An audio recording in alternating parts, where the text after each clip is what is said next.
ತಾಲೂಕಾ ಮಟ್ಟದ ಕಾಯಕ ಬಂಧುಗಳ ತರಬೇತಿ ಕಾರ್ಯಕ್ರಮಕ್ಕೆ ಚಾಲನೆ.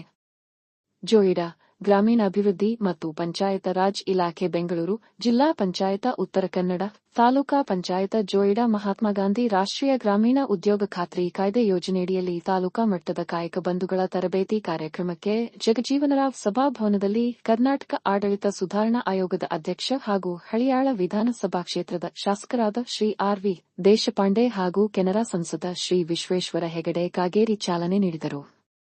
ಕಾರ್ಯಕ್ರಮವನ್ನು ಉದ್ದೇಶಿಸಿ ಶಾಸಕ ಆರ್. ವಿ. ದೇಶಪಾಂಡೆ ಮಾತನಾಡಿ, ಉದ್ಯೋಗ ಖಾತ್ರಿ ಯೋಜನೆಯನ್ನು ರೈತರಿಗೆ ಅನುಕೂಲವಾಗಲಿ ಎಂದು ಸರ್ಕಾರ ಜಾರಿಗೆ ತಂದಿದೆ. ಈ ಯೋಜನೆಯಿಂದ ಆರ್ಥಿಕ ಸಮಸ್ಯೆ ನಿವಾರಣೆ ಮಾಡಲು ಸಾಧ್ಯ. ಇದರಿಂದ ರೈತರ ಮತ್ತು ಬಡವರ ಅಭಿವೃದ್ಧಿ ಆಗಲಿ. ಕಾಗೇರಿಯವರು ಕ್ರಿಯಾಶೀಲರಾಗಿ ಕೆಲಸ ಮಾಡುತ್ತಿದ್ದಾರೆ. ಅವರಿಗೆ ನಮ್ಮ ತಾಲೂಕಿಗೆ ಸ್ವಾಗತ ಎಂದರು. ಸಂಸದ ವಿಶ್ವೇಶ್ವರ ಹೆಗಡೆ ಕಾಗೇರಿ ಮಾತನಾಡುತ್ತಾ, ಜೋಯಿಡಾ ಇದು ಅತಿ ದೊಡ್ಡ ತಾಲೂಕು. ಇಲ್ಲಿನ ಜನರಿಗೆ ಉದ್ಯೋಗ ಖಾತ್ರಿ ಯೋಜನೆಯ ಮೂಲಕ ಅನುಕೂಲ ಆಗುತ್ತದೆ. ಮೂಲಭೂತ ಸೌಕರ್ಯಗಳು ಎಲ್ಲರಿಗೆ ಸಿಗಬೇಕು. ಮುಖ್ಯವಾಗಿ ರೈತರಿಗೆ ಉದ್ಯೋಗ ಖಾತ್ರಿ ಯೋಜನೆಯ ಮೂಲಕ ಲಾಭ ದೊರೆಯಲಿದೆ.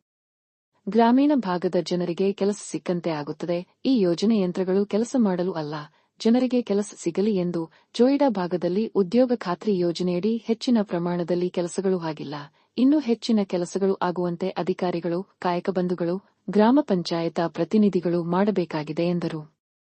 ಈ ಸಂದರ್ಭದಲ್ಲಿ ತಹಶೀಲ್ದಾರ್ ಮಂಜುನಾಥ ಮುನ್ನೋಳ್ಳಿ, ಯುಎನ್ ಭಾರತಿ, ಪಿಪಿ ಮಹೇಂದ್ರಕುಮಾರ, ಜೋಯಿಡಾ ಗ್ರಾಮ ಪಂಚಾಯತ ಅಧ್ಯಕ್ಷೆ ಚಂದ್ರಿಮಾ ಮೀರಾಶಿ, ರಾಮನಗರ ಗ್ರಾಮ ಪಂಚಾಯತ ಅಧ್ಯಕ್ಷ ಶಿವಾಜಿ ಗೋಸಾವಿ, ಗಾಂಗೋಡ ಗ್ರಾಮ ಪಂಚಾಯತ ಅಧ್ಯಕ್ಷ ಪ್ರವೀಣ ದೇಸಾಯಿ, ಜೋಯಿಡಾ ಬ್ಲಾಕ್ ಕಾಂಗ್ರೆಸ್ ಅಧ್ಯಕ್ಷ ಮಾರುತಿ ಗಾವಡೆ ಇನ್ನಿತರರು ಇದ್ದರು.